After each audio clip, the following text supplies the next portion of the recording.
Hi everybody, it's Az here from Heel vs Babyface. The game Destiny and I have what I can only describe as a love-hate relationship. When I first heard about it many years ago, I couldn't be more excited if I tried. First of all, it was being brought to us by the creative minds behind the Halo franchise, and that in itself was enough to stir anybody's loins. On top of that, it was going to be an MMO, hello, and then on top of that, it was going to have RPG elements. It was ticking every single solitary box. And not only did this appeal to myself, but because of this amalgamation of genres, it was appealing to all my friends as well. Suddenly, we thought we were going to have the ultimate social game for everybody to be involved with.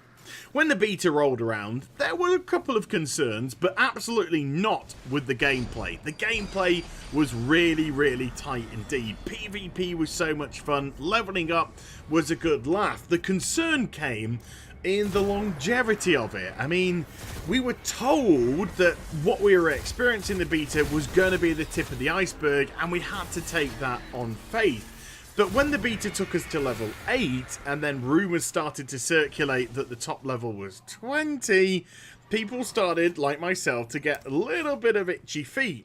But we had our fears alleviated when we were told that the game only begins at level 20, and there was this new levelling up system which would kick in on top of that. So I decided, silly, I don't know, I'm too cynical nowadays, but I decided to take that on trust. So when the release date came out, of course, me, like millions upon millions of others, picked up a copy of Destiny. And like millions and millions of others, not only was I disappointed, but I left within the first month of the title's launch. So why was that? Why did so many people leave Destiny? Well, the simple fact of the matter is, it didn't live up to any of the hype that they'd generated around it. And when we'd seen so many developer interviews and how they were doing this and how they were doing that, and when none of it came to pass in the game, it felt cold, it felt sterile, it felt grindy, it felt boring. What happened to this really exciting concept? On top of that, the storyline didn't even make any sense whatsoever, with 0% of that going down to Peter Dinklage. I love that guy, and I thought his ghost voice was absolutely fantastic. So Peter, you've got a big fan here. But the story itself just didn't make any sense, it didn't merge together, and by the way that people were interacting with you, it was quite clear that they were setting up nothing more than those three dreaded letters, DLC. Yeah, the game felt like a whole scam. It felt like a complete con job.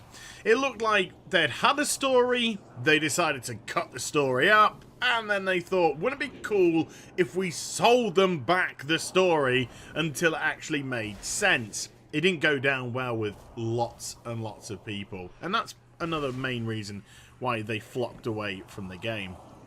Me being one of them, I still wanted to keep my ear to the ground to see whether or not this game could turn itself. I mean, the gameplay itself was so good and so tight, and the idea behind it was really cool. I just wanted something that made sense and was fun to play with. I didn't want to stand in front of a cave and shoot stuff to try and get my epics. I didn't want to just grind and grind and grind. I wanted fun elements, I wanted interactions, I wanted storyline, I wanted all of it. Well, you know, when you're forking out the kinds of money that we do nowadays, I think we're entitled to ask for these kind of things. But the first expansion came and went with, well, not much of anything really, and the second expansion pack came and went hot on the heels of that, and there was nothing there which said to me, return to Destiny as. Nothing whatsoever. Then we started to get rumblings of noise about the first big expansion pack.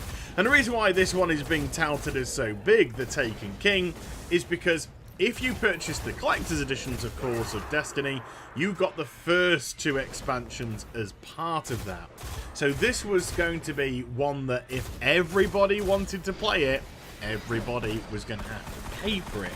So our group of friends got together again and we all decided to give Destiny another go. This was literally going to be a make or break situation for us. If the Taken King wasn't going to be up to much, then that would be it. Our Destiny days would be complete and utterly over for good. And I think that's fair enough. I mean, we had heard that there were some severe changes being made to the game to make it more fun, to make it more interesting and accessible, and all the things that it should have been when it came out first of all. And so, yes, we all grabbed it. And I am literally amazed at how much fun I am having with the Taken King so far. With Dinklage gone, Nolan North coming in, big Nolan North fan, so I've got no problems with listening to him bark on in my ear every so often as the Ghost. But the gameplay, of course, well, that was always tight to begin with, and that hadn't changed a jot. It was phenomenal. But it was the story. At last we had an expansion where the story made sense. It was coherent and it was structured properly. And I really got into this. I suddenly, for the very first time in Destiny, started to give a shit. I started to give a shit what was going on. But probably what was more exciting for me was I was understanding what was going on by the way that these snippets of storyline were coming through. And another very interesting way that they were developing this story was, and I'm not giving too many spoilers away here, you got to a point as you were leveling up, if you didn't of course use all the EXP boosters and get to 40 in next to no time, where you could in theory complete the main storyline quest at around level 36 to 38, a few levels short of the top level. But it didn't stop there. Even though the main storyline came to a close, or at least came to its first epilogue, we got additional storylines on top of that. And the way that they'd structured the questing system allowed you to go out and do things in the sandbox areas that felt a little more, well, had definitely more synergy with what was going on in the game. The loot drop changes are a lot more fun. Seeing loot drop from a boss as opposed to going through a random slot machine was really, really cool indeed. Oh, I have got that legendary engram. Oh, I've got 3 blues. It's really, really cool. And on top of all of that, loot seemed to drop a lot more regularly on mobs out in the world anyway. And then we have the infusion system with the gear, where you're taking an item which you probably really like to have. It handles well, it's got good perks to it, and you don't want to give it up for something which might be more powerful but not too suitable for you. Well, you can infuse it. You take the more powerful armor, you take the more powerful weapon, and then infuse it with your current weapon and make your current weapon more powerful, or your current armor more powerful, or the ghost, which is now actually a useful object, more powerful, or the artifact, etc, etc. There seems to be more options when it came to armors, and more options in actually customizing your character and all that kind of stuff. But it's the sum of all of it. It's the collective.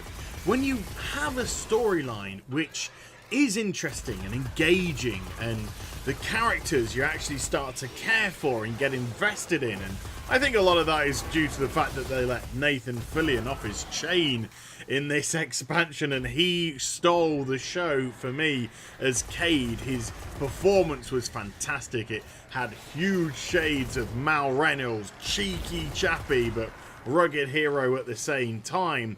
But you put the story, and you put the loot changes, and then you put the way that gear can be infused, and then you tie that together with the outstanding gameplay and the PvP system as it is, which is brilliant, and suddenly you have a rounded, phenomenal, fun experience. And to me, it's as if for the very first time Destiny has come out of beta testing. It's the last year that's gone by. They were testing things out, seeing what was working, PvP, gameplay, see what was not working, everything else. And then they decided to make those changes, and the Taken King is where the game really should have come out, and that's where it's going to lead the franchise forward for the next 10 years. I can only hope that they really do look at the Taken King and say this is the benchmark which we need to strive to. And I don't know how long I'm going to stay invested in this. I mean, there's only so many patrol missions I can do. There's only so much I can do for grinding my gear up till it comes to a degree. I'm looking forward to when the raids are coming out, and hopefully that will start to take over the fun and interesting elements of the game, which I'll be looking for at that point. But then, maybe once I've gone through all of that, I'll be saying to myself, yeah, I am looking forward to the next expansion. I am hoping that the next expansion is going to come out sooner rather than later, and it is of akin to what the Taken King has brought to the table.